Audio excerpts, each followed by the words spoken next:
We represent the South's last best places, and the stewards of these lands are America's true conservation heroes.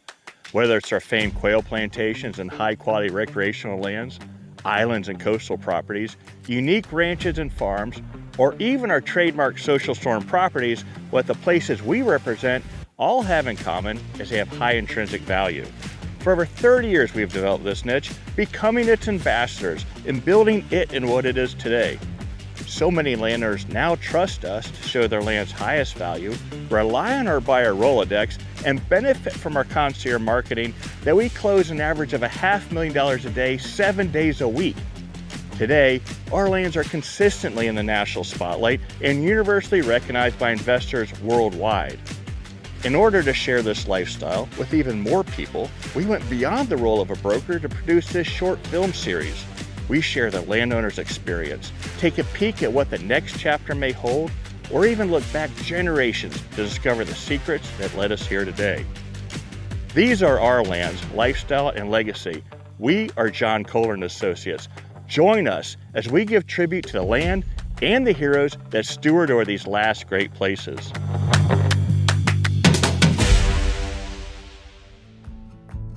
Today, we are here in Southwest Georgia at one of America's most iconic properties. Southlands started out as 26,000 acres, originally assembled by none other than Herbert Stoddard himself, co-founder of Tall Timbers and the father of prescribed burning.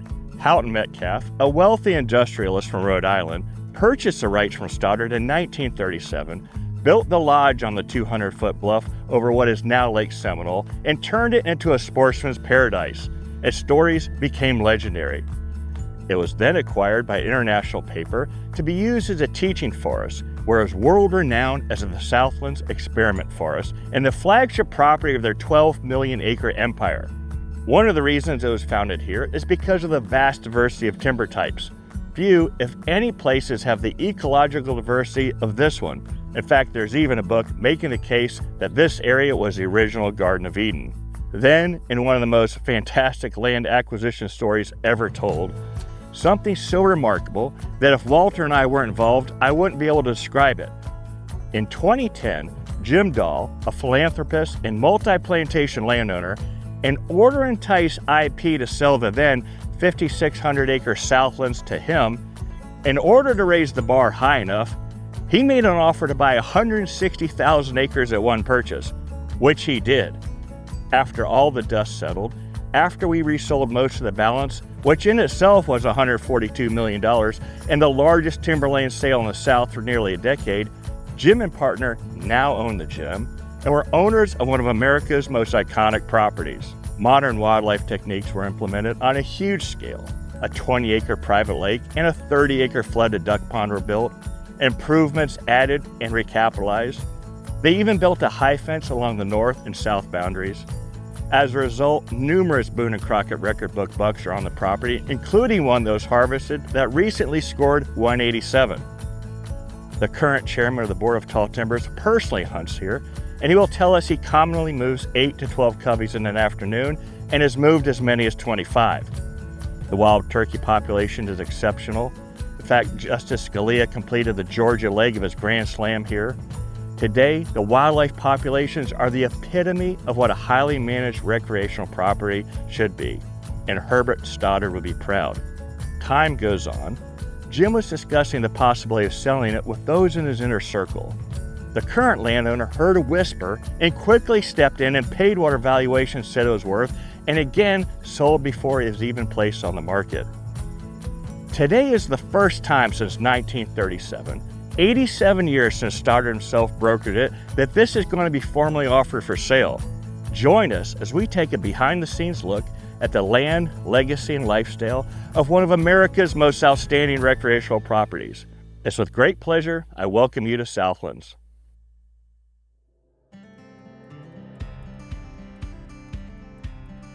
I'm George Simmons. I'm a veterinarian here in Tallahassee. We're located out right now. We're at Tall Timbers, which I'm on the board and have been for a long time, a 501c3 that fosters exemplary land stewardship. And speaking of exemplary land stewardship, the property Southlands near Bainbridge, where I'm from, that is an incredible piece of property. It's not only got the topography that is the envy of many people that have kind of a flat piece of land.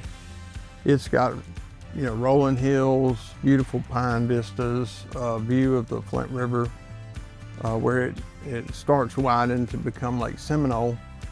And I killed my first turkey on that piece of property some 50 years ago. But through putting the Tall Timbers model on that piece of property, it has become a really nice quail plantation. Fortunate enough to be able to hunt out there in the past probably 5 or 6 years. And just to tell you what kind of quail place it is, I hunted out there one afternoon and we started. It was a beautiful day, bluebird December day. This particular course had not been hunted yet. We started at 2 o'clock. It was a beautiful day, put my dogs down, and we were really just videoing how many coveys could we get up and could have shot into, although we did shoot into a few of the coveys. Between 2 o'clock and 5:15, we pointed 25 coveys. And I don't know that I've ever done that, walking, hunting. So it was just 2 of us walking with 3 different groups of dogs, and they put on a show, and the place let them put on a show. I haven't seen bird numbers like that on but probably 3 or 4 other plantations, and maybe it was a perfect day, but even so, if we found every covey out there in that block, that was still mighty fine quail hunting. The Tall Timbers model for quail is about getting the habitat right. And the first thing a piece of property requires that you do an every other year prescribed fire rotation on that piece, and they reduce the basal area to a huntable piece of property, yet some of it's still got timber that can be harvested selectively. But that's the first part of the puzzle. The second part is supplemental feeding, and they use tall timbers to help them establish feed trails, which they religiously have maintained up until as far as I know today. The third part of the equation, and probably least important, would be predator management. And it had being on the river, it's had a high predator index, and an active, aggressive predator management part of the equation has been met at least through a year ago. So they're doing all the things right to have quail, and it's paid off. Southlands is unique in that its western border is the Flint River and Lake Seminole Basin. And not only does it provide a gorgeous view from the main house and a lot of the adjacent property, it provides a recreational opportunity in that you could have jump in a boat right there on the property and go down to Wingate's Lunker Lodge and have breakfast or dinner there, and you've got the 38,000 acre recreational piece of heaven that I grew up on that provides duck hunting and fishing opportunities that really no other place that I can think of plantation-wise has that type of benefit. There's a bass pond located on the property that's beautiful, sits down in kind of a valley, and it historically has been a fantastic bass pond. It's got a duck pond that attracts a lot of ringnecks and teal and wood ducks that are indigenous or migrate to our area.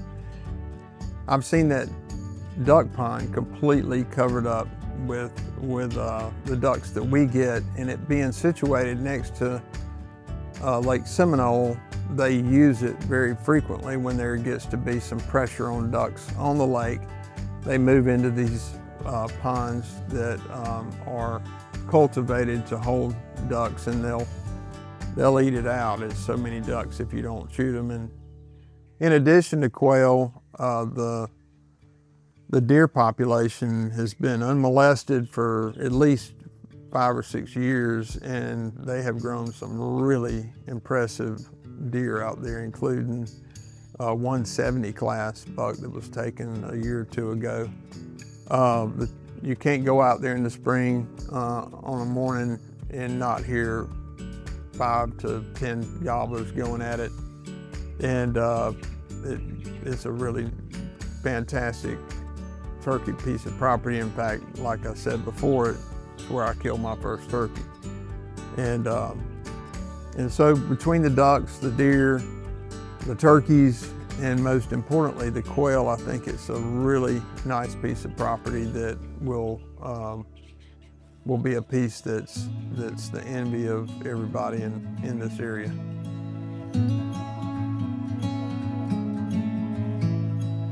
Hi, I'm Walter Hatchett with John Kohler & Associates.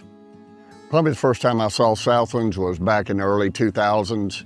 And so we actually had an opportunity to come up and look at it, and we were just astonished by the quality of the property, the beauty of the property, and just, you know, every aspect of the property, the quality, the soils, the lake, the rivers, just the timber, the history.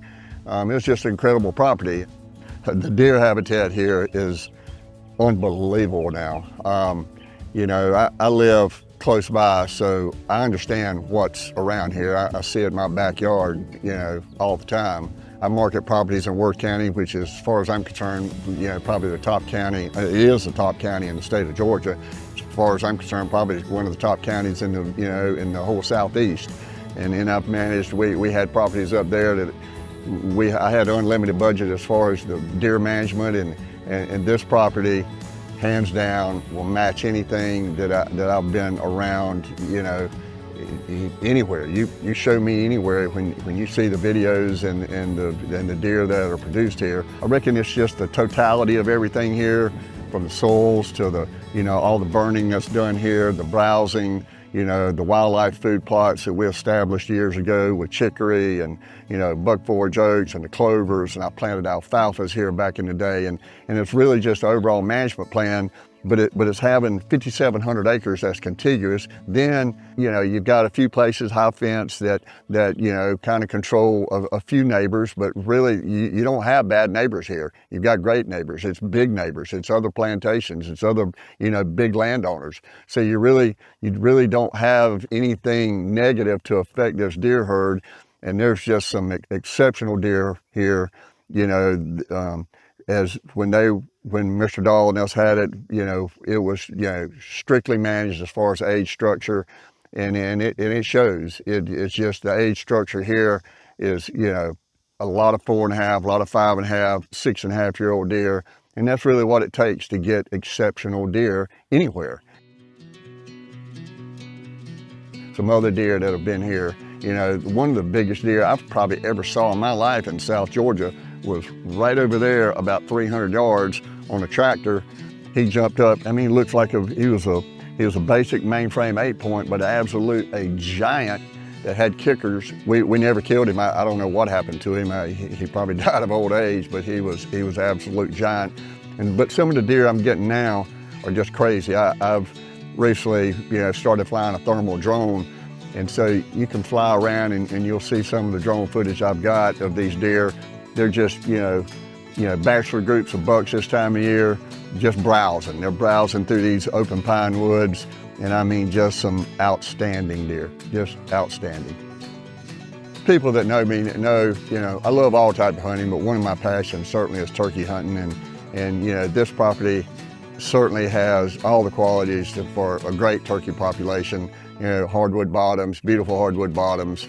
You know, and we've seen just turkeys everywhere, And so we certainly turkey hunted here. I've turkey hunted over here, guided a few guests here. Justice Anton Scalia was trying to get his Grand Slam. He needed to get an eastern bird here in Georgia. And he came up and hunted with us, and we were fortunate to harvest a bird here. I'm Steve Henry. I worked out on this piece of property for 42 plus years, but I was told IP was one of the largest companies in the world and the largest paper company in the world. IP bought this property in 1947, and they dedicated it in 1957 as a research facility because of the diversity of the land. They had, at one time, I think there was 42 people that actually worked here on the property. Wow. That was when in the heyday of research forest. And some of these, a lot of these people had doctorate degrees or scientists, and used to have tours just about every 2 or 3 weeks on the property, showing different people the results of the research. It's just a unique, incredible, so diverse property that there's just not another one like it that I've ever been associated with, and I've looked at property all over the Southeast. You might find some mountain properties here or there that had the views like this, but they don't have the quail habitat like you've got here. They don't have 170 quality bucks like that you see running around. This place is absolutely a zoo. You ride around, you don't go around very many corners before you'll see turkeys in the road. I hadn't been here one day, even during this last couple of weeks that we've been over here getting pictures and everything. You ride around and it's just turkeys on one corner, quail flushing up on another corner, bucks running across the road. It's just a zoo. I've never been on another place like this that has as much wildlife as this place has, bar none. And I've sold, and John and I have marketed some absolute unbelievable places, but this place tops them all, hands down. And this place is truly special. There's not another piece around like this piece. I can vouch for that. The more I came up here and really started exploring, I love to hike, and I started hiking these hardwood bottoms and these creek bottoms and stuff, and I found things that it just blew me away. There's waterfalls that y'all see on some of these creeks, these steep head ravines that are part of Curry Hill that runs through the property here. Curry Hill is really what makes this property special, in that it's kind of the southern tip of what John and I say is the Appalachian mountain chain, and it's really what makes this property so incredible. Is you're coming down through here, you're driving in the drive, and you're going up and down these big rolling hills as you're coming in here, and then you get on the property and you start exploring some of these creeks and everything. And there's creeks that I'm going to show you that are just, they're 10 to 12, 14 foot straight down. They're almost like canals that were dug out in the lime rock. They're just something I've never seen with all kind of different vegetation that you see really in the mountains, mountain laurel, just a lot of different plant species that just aren't common for this part of the world.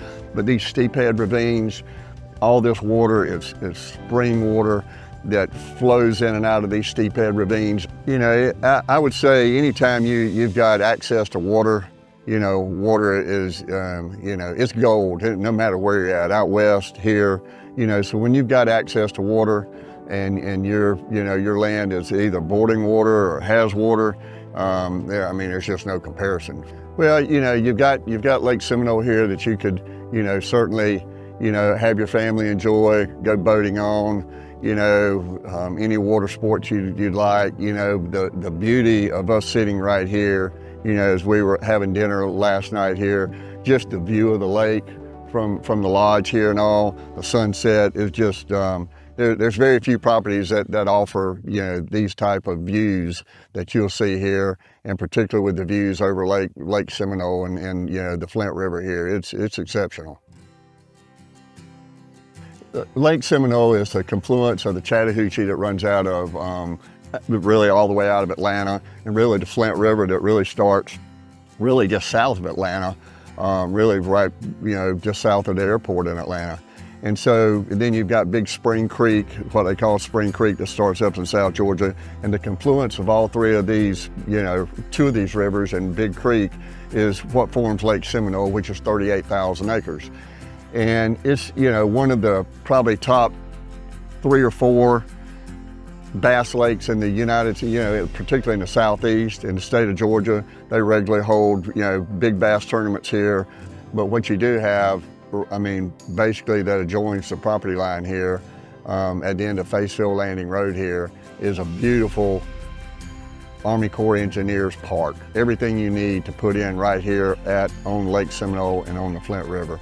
Southlands here did not have had some smaller lakes, but did not have what we called a big recreational type lake. So, I worked with engineers again, and we identified a couple of areas here that we could, build a lake, and we wanted to put in a nice size ag field too to, kind of help with wildlife as farmers growing corn, peanuts, grain, sorghum, all those things. So, to irrigate that, we were able to get permitted it's about 20 acres, right at 20-acre lake.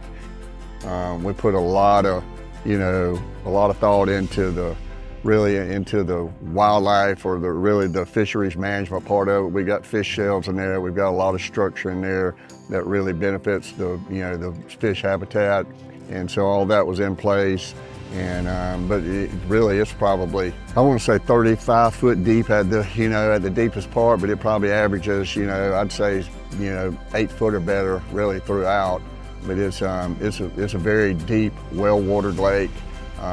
Never really drops, hardly any. It's got a good water source that flows, 24/7.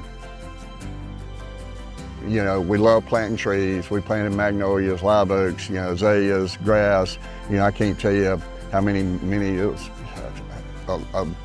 semi-loads of sod. And so we made the entrance match the drive-in here. We wanted something to really stand out and really, really represent the property for what it is. And then when you come in the entrance and then you drive in the 3+ miles coming in here to the lodge, it's just, if they've never been here and they drive in here and they come in this long drive back here to the lodge and they see these rolling hills, and even if they're from around this area, they're just blown away. It's just, it's nothing like you'll see anywhere else in the Plantation Belt, I guarantee you. Yeah, the compound, when we first got here, some of it's still here, somewhat of a cool shop. It's not antique, but it's been here a while, but it's really cool shop, brand new manager's house. So it's got really adequate what you need. There's some beautiful other lodge sites on the property if someone wanted to add some more, but the lodge here is 8 bedrooms, 5.5 bath. It's a beautiful setting, but there's some other just drop dead gorgeous home sites here if somebody wanted to add something, as well. Yeah, one thing I do want to, talk about a little bit more too is the Bainbridge area in a little more detail. I wish all of America's small cities look like Bainbridge. It's got a very vibrant downtown, a lot of money that's been invested over the last decade, some really, really cool, with my wife and my daughter, I will tell you, and my credit card will tell you the amount of money they spend up there. It's some really, really nice shops, beautiful area. Chamber of Commerce does a great job.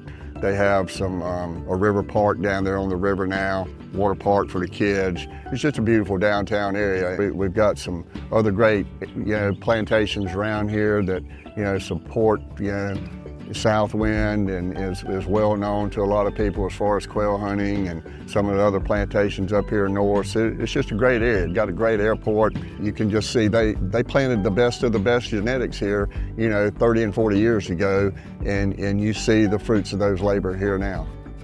I love this property.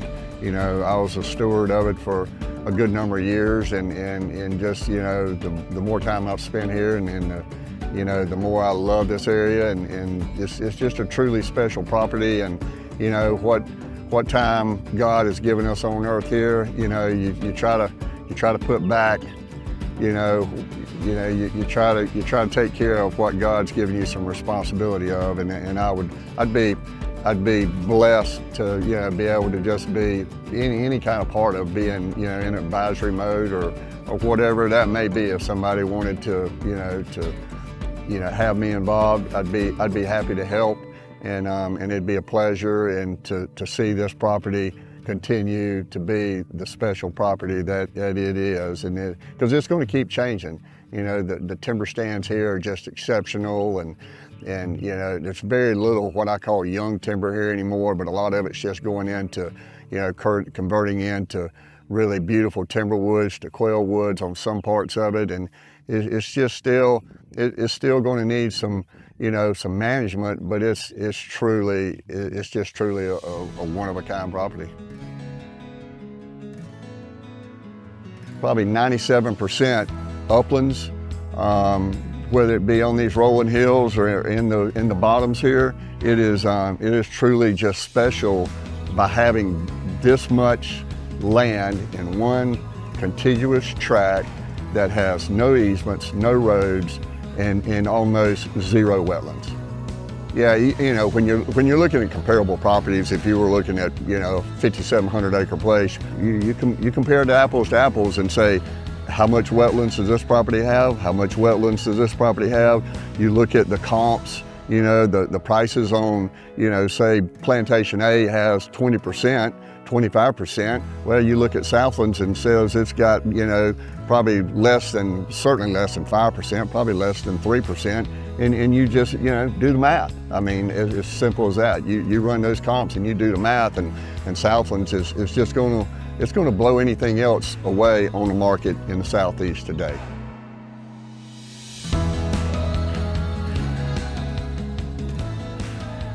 This property has no conservation easement. It certainly has unbelievable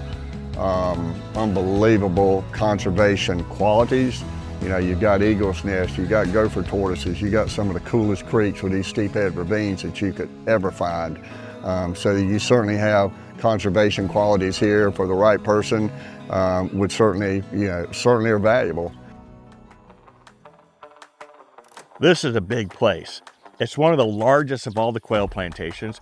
To put it in perspective, Cage Cove in the Great Smoky Mountains National Park is 4,000 acres, 32% smaller, and has 2 million visitors a year. Here, it's only one family and friends. One of the most prestigious events in the wild quail world is the Tall Timbers Fall Field Day. Southlands was to be the host property the year Hurricane Michael rearranged things. I find it interesting that of all the places that have been chosen, like Nonami, Cherokee, Escape Ranch, Itchway, Cena, Livingston Place, and Tall Timbers itself is a who's who of the largest, most well-managed properties we have, and there isn't a one of them that's worth less than $40 million. That's quite a club.